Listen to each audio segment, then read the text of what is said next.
Both of them right in the mouth!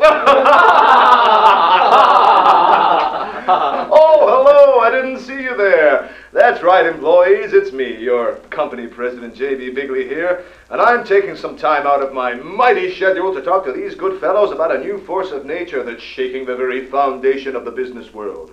That's right, you guessed it. I'm talking about women. Now, you may think you're already familiar with women.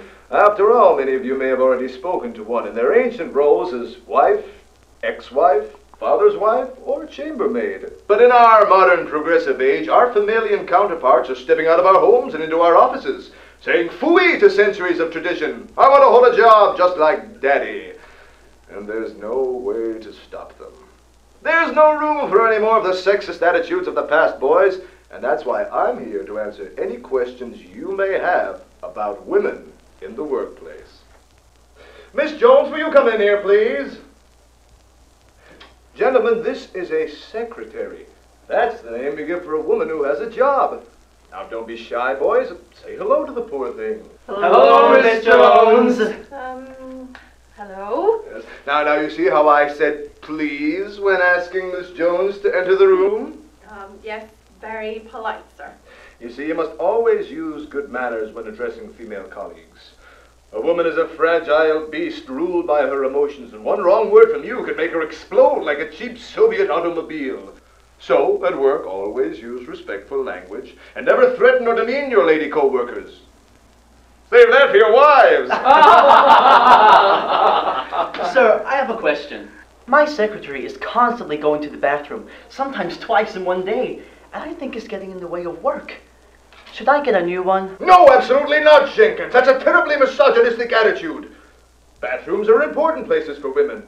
There, they can check their hair and makeup are up to scratch, discuss important footwear decisions, and check each other for fleas or something. Besides, a woman needs to go to the bathroom 48% more often than your average man due to their weak female internal organs. And we need to be respectful of that. Actually, you're not need to go now, are you? No, I'm fine. May I say something? Oh, yes, Miss Jones. Please continue. Mr. Biggley, I think that your advice is misleading these young men. It's good that you're preaching respect, don't get me wrong, but believing that women are in any way inferior to men is not true and quite frankly laughable.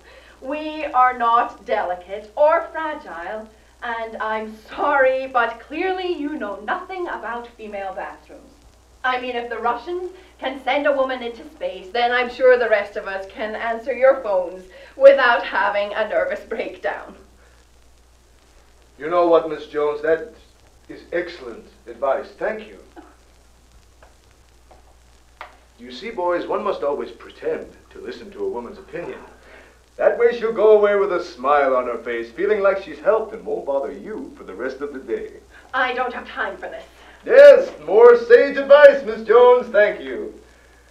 You see, lads, a woman is a lot like your pet dog. Just keep her fed, send her on plenty of walks, show her a bit of affection from time to time, and she'll be your very best friend. And it might need a good bone once in a while, huh? No, Jenkins, you country rube!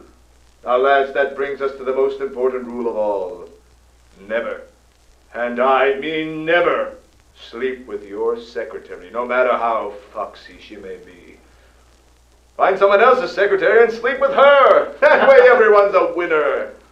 Gee, Mr. Biggley, I had no idea a woman was in constant need of a man's approval. I'll be sure to tell my secretary she looks great every day, even though she's very plain. Oh, that's the spirit. A complimented woman is a productive woman. Well, it's only been a few minutes now, and already you know all there is to know about women in the workplace.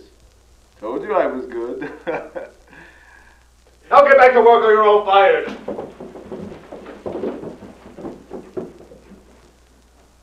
That means you, too.